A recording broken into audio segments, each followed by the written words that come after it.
Hello everyone and welcome to Compy Prep Hub by Takshila Learning.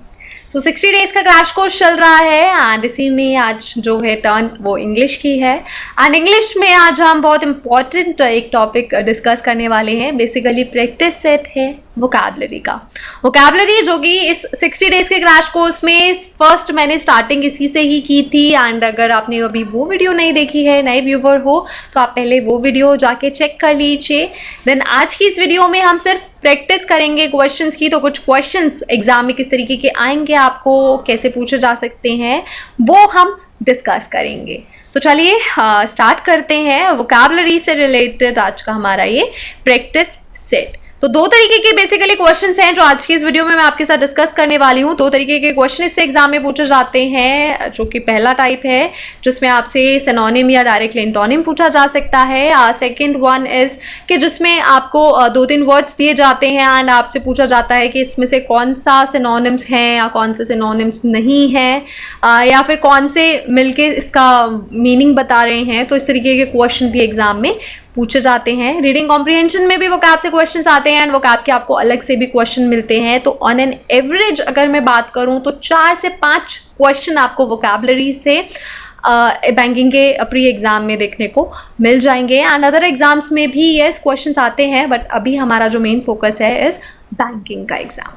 So pre exam की बात है, 4 से 5 number अगर आपको फिक्स करने हैं तो वोकैबुलरी आपकी स्ट्रांग होनी चाहिए। तो उसके लिए मैंने आपको बता दिया था फर्स्ट वीडियो में कि वोकैबुलरी स्ट्रांग करने के लिए आपको क्या क्या चीज़ें पढ़नी है, कैसे पढ़नी है, क्या क्या याद रखना है, वो वीडियो आप देख सकते हो। नाउ आज की इस वीडियो में हम सिर्फ और सिर्फ क्वेश्चंस डिस्कस करेंगे कि किस तरीके के क्वेश्चन आएंगे एंड कैसे आपको वो सॉल्व करने हैं।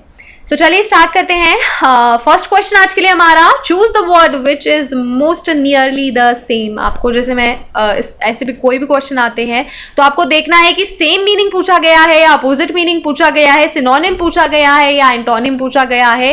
तो सेम मीनिंग भी पूछा जा सकता है, ऐसा आपको सेम मीनिंग लिखा हुआ आ सकता है, या फिर आपका अपोजिट मीनिंग लिखा हुआ आ सकता है, या सेम मीनिंग की जगह आपसे पूछा जा सकता है कि इसका सिनोनिम आप बताइए या एंटोनिम आप बताइए। तो आपको ये चीज इस पर्टिकुलर क्वेश्चन में ध्यान देनी है, कंफ्यूज नहीं होना उस टाइम पे, कितनी भी हड़बड़ी हो अभी आपको वहां पे बिल्कुल भी पजल नहीं होना है। फटाफट से देखना है सिनोनिम पूछा है या एंटोनिम पूछा है, देन आपको वर्ड पढ़ना है, फटाफट से फिर आपको ऑप्शंस देखने हैं।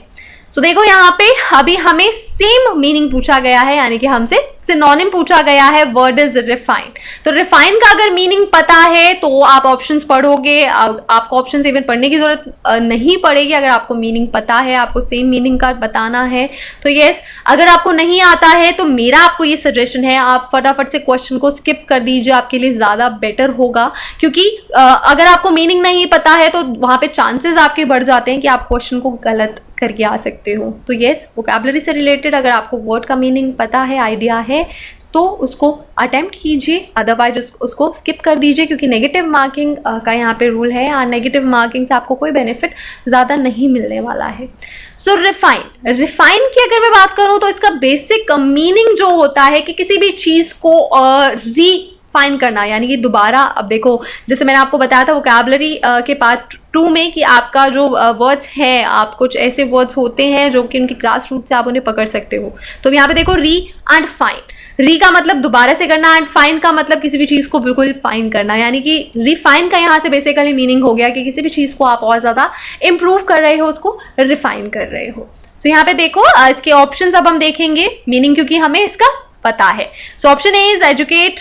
एजुकेट तो इसका नहीं है, रिस्टोर, एक्सीड, टेम, इम्प्रूव। अब आप देखो यहाँ पे इसका मीनिंग जो है exact same meaning is improve. अब हमें पता है तो ही हम इसे आंसर कर पाए हैं, अगर हमें नहीं पता होता तो हमें इसका सिमिलर भी नहीं पता होता, क्योंकि हमें इसका मीनिंग नहीं पता है। तो सिनोनिम एंड एंटोनिम के लिए जरूरी है आपको हर एक वर्ड का मीनिंग पता होना चाहिए। तो उसके लिए वोकैबुलरी का स्ट्रॉन्ग होना जरूरी है, उसके लिए द हिंदू का एडिटोरियल पेज पढ़ना जरूरी है एंड आपको वोकैबुलरी का मिनिमम एटलीस्ट एक नया वर्ड तो डेली बेसिस पे सीखना मस्ट है। सो रिफाइन का यहाँ से मीनिंग जो है हमारे फटाफट से मिल गया, that is option number E, improve. तो देखो, वोकैबुलरी का यही यहाँ पे बेनिफिट है कि इसमें अगर आपको आंसर्स पता है, आपको मीनिंग पता है, तो आप फटाफट से इसको सॉल्व कर पाओगे, एंड अगर नहीं पता तो नहीं सॉल्व कर पाओगे। दैट इज वाई मैं आपको बोलती हूँ कि वोकैबुलरी के क्वेश्चंस आप अगर टाइम कम है तो सबसे पहले सॉल्व कीजिए, इंस्टेड आप क्लोज टेस्ट या रीडिंग कॉम्प्रिहेंशन पे जाओ अगर टाइम कम है। अदरवाइज आपको टाइम मैनेज करके चलना है हर एक क्वेश्चन को लिए, अगर क्वेश्चन के लिए आपके पास टाइम प्रॉपर होना चाहिए। अगर नहीं है तो वोकैब के क्वेश्चंस पहले कर लेना, सो दैट कि क्योंकि वहां पे आपके नंबर्स जो है एग्जैक्ट फिक्स हो सकते हैं एंड ये कम टाइम भी लेते हैं। सो मेरा यहाँ पे ये आपको पर्सनल सजेशन था। Now moving forward, second question देखो, choose the word which is the most nearly the opposite. तो यहाँ पे देखो हमसे अपोजिट मीनिंग पूछा गया है, तो अपोजिट मीनिंग बताना है, एंटोनिम बताना है। Word is rampant. अब रैम्पेंट का मीनिंग पता है तो ही आप इसका अपोजिट बता पाओगे। अगर आपको मीनिंग नहीं पता तो अपोजिट भी आप नहीं बता पाओगे। तो ऐसे टाइम में आपको इसको स्किप कर देना है, नहीं पता तो स्किप कर दीजिए। उसमें आप अगर लेकर बैठे रहोगे, इसे टाइम इसमें ज़्यादा लगाओगे तो टाइम वेस्ट होगा, गलत होने के चांसेस बढ़ेंगे, कोई फ़ायदा नहीं है, कोई बेनिफिट नहीं है। स्किप कर दीजिए अगर आपको नहीं आता है तो। सो यहाँ पे एंटोनिम पूछा गया है एंड रैम्पेंट का अगर मैं मीनिंग बोलूँ तो रैम्पेंट का मीनिंग बेसिकली होता है कि कोई भी चीज़ है जो कि अनक्लियर है, अनचेक्ड है। अनचेक्ड हम इसको बोल सकते हैं कि कोई भी चीज़ है अनचेक्ड है, उसको हम बोल देते हैं कि रैम्पेंट है। तो यहाँ पे हमें इसका अपोजिट बताना है। तो violent, reliable, checked, prevalent and current. तो इसमें से अनचेक्ड का बेसिकली हम बोलें तो यस, यहाँ पे इसका अपोजिट चेक्ड जो है वो होता है। तो यहाँ पे क्वेश्चन नंबर 2 के लिए हमारा करेक्ट आंसर है चेक्ड। तो देखो वोकैबुलरी में यही चीज़ आपको देखनी है एंड वोकैबुलरी के जितने ज़्यादा से ज़्यादा क्वेश्चंस आप सॉल्व कर सकते हो, प्रीवियस ईयर के भी आप उसमें इंक्लूड कर लीजिए, नए वर्ड्स भी इंक्लूड कीजिए, मॉक पेपर दीजिए, वोकैब के नए नए क्वेश्चंस जो हैं वो देखिए। प्रैक्टिस सेट आपके लिए लेकर आना, यहाँ पे यही एक मोटिव था कि आपको यहाँ से क्वेश्चंस भी मिल सके एंड किस तरीके से आते हैं, किस तरीके से आंसर करने हैं, ये भी आप सीख पाएँ। सो आई होप कि वीडियो आपको अच्छी लग रही है, लास्ट तक ज़रूर देखिए, इसमें और भी टाइप्स के क्वेश्चन हैं एंड अगर अच्छी लगी तो लास्ट में इसको लाइक ज़रूर हिट करके जाना एंड अगर हेल्पफुल लग रही है तो इसको शेयर भी ज़रूर करना, जो भी लोग एग्ज़ाम के लिए प्रिपेयर कर रहे हैं, सो दैट उन्हें भी हेल्प मिल सके। So now third question. अब देखो थर्ड क्वेश्चन हमारा नए टाइप का क्वेश्चन दिख रहा है। तो यहाँ पे हमसे पूछा तो गया है तो वो गैप का ही क्वेश्चन, लेकिन थोड़ा घुमा के दे दिया गया है। तो यस, इस तरीके के क्वेश्चन भी आप एक्सपेक्ट कर सकते हो एग्जाम में। सो इसमें हमें क्या करना है, choose the option which indicates the choices of synonyms. तो यहाँ पे देखो चॉइसेस ऑफ सिनोनिम्स, यानी कि जितने भी वर्ड यहाँ पे सेम मीनिंग वाले हैं हमें वो इंक्लूड करने हैं, वो हमारे ऑप्शन में होने चाहिए।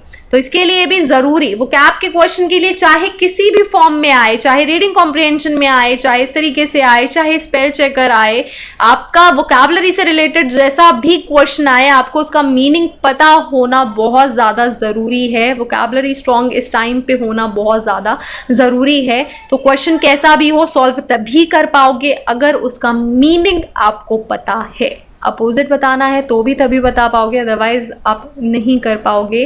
तो प्लीज़ आप इस चीज़ पे ज़रूर ध्यान देना। वोकैबुलरी मोस्ट इम्पॉर्टेंट है एग्ज़ाम्स के लिए। यस, 4 से 5 नंबर आपके यहाँ से फिक्स हो सकते हैं एंड इसमें बहुत सारे वोकैब के क्वेश्चंस ऐसे हैं जो कि बार बार रिपीट होते रहते हैं। दैट इज़ वाई मैंने आपको बोला कि प्रीवियस ईयर के भी आप क्वेश्चंस ज़रूर देखना। सो इंट्रूजन जो है ये हमारा वर्ड है एंड इससे रिलेटेड हमें चॉइसेस बताने हैं सिनोनिम्स के, यानी कि इसमें से जो भी सिनोनिम है, जो भी जिसका भी मीनिंग एग्जैक्ट इंट्रूजन की तरह है, वो हमारे ऑप्शंस में हमें इंक्लूड करना है। तो इंट्रूजन का मीनिंग अगर मैं बोलूँ तो यस, इंट्रूजन का मीनिंग होता है अतिक्रमण, हम कह सकते हैं बीच में, यानी कि किसी का इन्वॉल्वमेंट, इंटरवेंशन हम कह सकते हैं।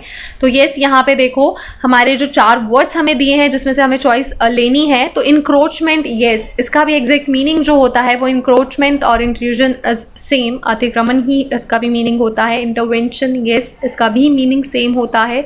तो यस, हम फर्स्ट वाला इंक्लूड करेंगे, सेकेंड वाला इंक्लूड करेंगे। Then third one is rehabilitation. तो rehabilitation is a different word, इसका मीनिंग इंट्रूजन के साथ मैच नहीं होता है, तो ये हम इंक्लूड इसमें नहीं करेंगे। देन इलॉस्ट्रियस, इलॉस्ट्रियस का मीनिंग भी हमारा इंट्रूजन से मिलता जुलता नहीं है, तो ये भी इसका सिनोनिम नहीं है। तो यहाँ पे हमारे 2 वर्ड्स हैं सिनोनिम जो कि मिल रहे हैं, that is encroachment and intervention. तो अब हमें ऑप्शंस देखो, आपको ऑप्शंस दिए गए हैं ओनली 2 ओनली 3, अब हमें चूज करना है जिसमें हमारे वर्ड्स इंक्लूडेड हैं। यहाँ पे एक छोटी सी ट्रिक आपको मैं बताना चाहूँगी कि अगर आपको फॉर एग्जांपल आपको 2 वर्ड्स का मीनिंग एग्जैक्ट पता है कि ये तो आते हैं एंड किसी एक वर्ड में आप पर्टिकुलरली कंफ्यूज हो जाते हो, ये ट्रिक कभी कभी काम करती है, तो देख के इसको यूज़ करना। तो आप क्या कर सकते हो कि जहाँ पे जो भी ऑप्शंस में एक आपने एलिमिनेट कर लिया कि ये तो हो ही नहीं सकता, तो जहाँ जहाँ वो ऑप्शन आपको दिख रहा है वो ऑप्शन आप एलिमिनेट कर सकते हो। देन अगर आपका ऐसा ऑप्शन दिखता है जहाँ पे आपको दिख रहा है कि आपको एक ऑप्शन बचा जिसमें आपके 2 वर्ड के साथ तीसरा भी इंक्लूड हो रहा है, तो वहाँ से आपको डायरेक्टली आपका आंसर मिल जाएगा। नहीं होगा तो भी आपको अपना डायरेक्टली आंसर मिल जाएगा। तो ये ट्रिक आप यूज़ कर सकते हो अगर आपको, लेकिन यहाँ पे आपको मीनिंग पता होना ज़रूरी है। एक वर्ड का नहीं पता, दैट इज़ ओके, उसमें आपको कन्फ्यूजन है वो ठीक है, बट मीनिंग पता होना ज़रूरी है। तुक्के मारोगे तो उसकी गारंटी नहीं है, उसमें नेगेटिव मार्किंग ज़रूर हो सकती है। सो यहाँ पे देखो ऑप्शन में ओनली 1 and 2, दैट इज हमारा ऑप्शन नंबर सी है। ओनली 2 and 4 बाकी ऑप्शंस में हमें नहीं नजर आ रहे हैं। फॉर एग्जाम्पल रिहैबिलिटेशन का मतलब मुझे यहाँ से पता है कि इसका मीनिंग इंट्रूजन से रिलेटेड नहीं है। देन इलस्ट्रियस का अगर मुझे नहीं पता है तो यहाँ से देखो अब मैं चेक कर सकती थी। 1 and 2 हमें ऑप्शन में दिख रहे हैं, इसके साथ 4 नहीं दिख रहा, दैट मीन्स हमारा जो आंसर है दैट इज ओनली 1 and 2, तो 4 वाला इसमें नहीं है। या फिर अगर होता एंड 2 इंक्लूड होता जहाँ पे, तो वहाँ से हम इसको साथ साथ हटा सकते थे। सो क्वेश्चन नंबर 3 के लिए हमारा करेक्ट आंसर हुआ option number C. Now moving forward next question. So next question में भी हमसे पूछा गया है indicates the choices of synonym. तो सिनोनिम पूछा गया है and the word is flagrant. तो फ्लैग्रेंट हमारा वर्ड है, फ्लैग्रेंट का मीनिंग आपको पता होगा तो ही आप इसको अटेम्प्ट करना। तो फ्लैग्रेंट का बेसिक जो मीनिंग होता है दैट इज ओपन, खुला। अब इसको हम नेचर के तौर पे भी यूज कर सकते हैं कि खुले नेचर का है, कि इसका जो नेचर है वो बोल्ड है, बोल्ड भी हम इसको बोल सकते हैं। देन फिर शाय नहीं है तो शेमलेस भी इसको बोला जा सकता है। तो यानी कि बेसिक जो इसका मीनिंग है दैट इज ओपन, ओपन से रिलेटेड है। तो यहाँ पे देखो इसके ऑप्शंस ऑब्वियस, तो ऑब्वियस का मतलब भी यहाँ पे कहीं ना कहीं क्या हुआ कि ऑब्वियस है, यानी कि ओपन है, कुछ भी छुपा नहीं है उसमें। तो ये यहाँ पे इसका मीनिंग जो है ये सिनोनिम इसका है। देन नोटिसेबल, नोटिसेबल है, कुछ भी यहाँ पे छिपाया नहीं गया है, सब कुछ खुला है, तो जो खुला है वो इवेंचुअली नोटिस किया जा सकता है, तो ये नोटिसेबल भी है। देन ब्लैटेंट, ब्लैटेंट का मीनिंग भी यही होता है कि ब्लैटेंट है यानी कि बोल्ड है। देन फ्लॉन्टिंग, तो यस फ्लॉन्टिंग भी यही है कि कुछ भी छुपा के चीज़ें जो भी है नहीं है दिखाया जा रहा है, प्रॉपर शो किया जा रहा है। And that is also similar to flagrant की ओपन है जो भी है। सो यानी कि यहाँ पे हमारे चारों ही ऑप्शंस जो हैं यस हमारे यहाँ पे इसमें इंक्लूड हो रहे हैं। तो यहाँ से जो हमारा करेक्ट ऑप्शन होगा, आंसर होगा that is option number E, all of the above, कि सारे ही जो हैं इसके सिनोनिम्स हैं, सेम मीनिंग वाले वर्ड्स हैं। सो क्वेश्चन नंबर 4 के लिए यस हमारा करेक्ट आंसर हो गया ऑप्शन नंबर ई। नाउ नेक्स्ट क्वेश्चन देखो, इसी तरीके का क्वेश्चन है। यहाँ पे भी हमसे सिनोनिम पूछे गए हैं, सिनोनिम की जगह एंटोनिम भी आपसे पूछे जा सकते हैं, बट यस दोनों ही क्वेश्चन के लिए सिनोनिम हो या एंटोनिम हो आपको मीनिंग पता होना जरूरी है। अपोजिट भी आप तभी बता पाओगे जब सेम मीनिंग आपको पता होगा। तो नाउ अब हमारा जो वर्ड है दैट इज मैलिशियस। अब मैलिशियस का मतलब अगर आपको पता है तो ही आप आगे इसका सेम और अपोजिट बता पाओगे। सो मैलिशियस का जो मीनिंग होता है दैट इज हम इसको बोल सकते हैं कि मैलिशियस है, बुरे के तौर पे इसको यूज़ किया जा सकता है। तो यस हम इसको बोल सकते हैं कि मैलिशियस है यानी कि अच्छा नहीं है, बुरा है। अब बिहेवियर भी हो सकता है, नेचर भी हो सकता है, किसी भी सेंस में आप इसको यूज़ कर सकते हो। सो अब यहाँ पे फर्स्ट वर्ड देखो रिविल। रिविल का मतलब है कि कोई भी चीज़ रिविल कर देना, तो उसका मैलिशियस से कोई भी रिलेट नहीं किया जा सकता, तो ये हमारा मीनिंग वर्ड नहीं होगा। देन विनोमस, विनोमस यानी कि ये जहरीला हम इसे कह सकते हैं, तो मैलिशियस है, बुरा है, तो ये यहाँ से इसका सिमिलर मीनिंग हमें दिखाई दे रहा है। देन डेट्रीमेंटल, तो ये डेट्रीमेंटल का भी जो मीनिंग होता है that is similar to malicious, तो ये भी हमारा यहाँ पे मीनिंग है। एंड परनीशियस, परनीशियस का भी जो मीनिंग होता है that is similar to malicious की, वो भी क्या है, बुरा है, इसके तौर पे ही इसको भी वर्ड को यूज किया जा सकता है। तो ये हमारे तीनों ही वर्ड जो है वो सिमिलर मीनिंग दे रहे हैं मेलिशियस के। तो यानी कि जो हमारा ऑप्शन होगा, आप देखो 1 2 3 ऑल एक्सेप्ट 1 हमें दिखाई दे रहा है। तो ये ऑप्शन नंबर डी यहाँ से हमारा इसका करेक्ट आंसर होगा। तो क्वेश्चन नंबर 5 के लिए our correct answer is option number D. तो यस, मीनिंग पता होना, एंड अब देखो यहाँ पे मेलिशियस के साथ साथ मुझे बाकी चारों वर्ड का भी मीनिंग पता होना चाहिए था, तभी मैं आंसर कर पाती हूँ। अगर मुझे नहीं पता तो मैं इसका आंसर फिर नहीं कर पाऊंगी कि इसका एग्जैक्ट मीनिंग क्या होगा, क्योंकि मुझे उसका मीनिंग ही नहीं पता है। तो मैं वहाँ पे तुक्का, जो हम बोलते हैं तुक्केबाजी, वहाँ पे हम नहीं कर सकते, क्योंकि चांसेस गलत होने के ज़्यादा हो जाते हैं। हो सकता है आपके नंबर अच्छे खासे बन रहे हों एंड नेगेटिव मार्किंग की वजह से आप पीछे रह जाओ। तो प्लीज़ एग्जाम में फोकस करके आंसर करना। एंड अपना अभी देखो, आपने यहाँ पे सिर्फ 5 क्वेश्चंस हमने डिस्कस किए हैं, लेकिन यहाँ से अराउंड आप देखो तो 20 to 25 न्यू वर्ड्स आपने सीख लिए हैं। ना ही सिर्फ आपको जो मेलिशियस एक वर्ड दिख रहा है, इसके अलावा जो 4 वर्ड्स आपको मिले ये भी हमने सीखे हैं।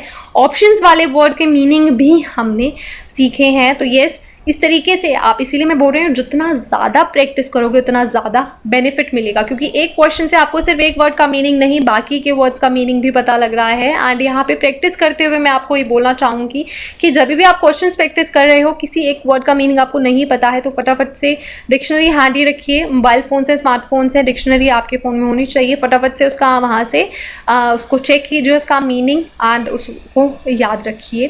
तो यहाँ से आप एक के साथ बहुत सारे वर्ड जो हैं वो इजीली सीख पाओगे, एंड आपको पता भी नहीं चलेगा। बहुत सारे वर्ड्स आप डायरेक्टली सीख जाओगे। देन इनके यूज़ टू होना, वो भी एक इम्पॉर्टेंट पॉइंट है। अगर इन्हें आप डेली बेसिस पे यूज़ नहीं करोगे, एक बार लिख के पढ़ के छोड़ दिया, तो वो फिर आप भूल जाओगे, तो वहाँ पे आपको डिफ़िकल्टी पड़ सकती है। सो इस तरीके के क्वेश्चंस हैं। बाकी आपको अगर और क्वेश्चंस चाहिए प्रैक्टिस के लिए, आप हमारी वेबसाइट पे विजिट कर सकते हो, दैट इज www.takshilalearning.com। तो वहाँ पे आपको फ्री क्वेश्चंस मिल जाएंगे विद आंसर्स, आप वहाँ पे प्रैक्टिस कर सकते हो। देन अगर आपकी कोई भी क्वेरी है, आपको कोई किसी भी चीज़ में कोई भी प्रॉब्लम है, कमेंट बॉक्स में आप हमें बता सकते हो। वीडियो कैसी लगी, इसका रिलेटेड फीडबैक, पॉजिटिव नेगेटिव दोनों ही आप कमेंट बॉक्स में आके हमें बता सकते हो। सो वीडियो हेल्पफुल लगी है तो प्लीज़ लाइक शेयर करना इसे बिल्कुल ना भूलें, एंड फीडबैक देना भी बिल्कुल ना भूलें। सो आज की हमारी वीडियो हम यहाँ पे वाइंड अप कर रहे हैं। अब आपके साथ मैं नेक्स्ट वीडियो में मिलूंगी कुछ और नया टॉपिक लेके। तब तक अगर आपकी कोई क्वेरी है तो आप मुझे वो बता सकते हैं। So thank you so much for watching and stay tuned.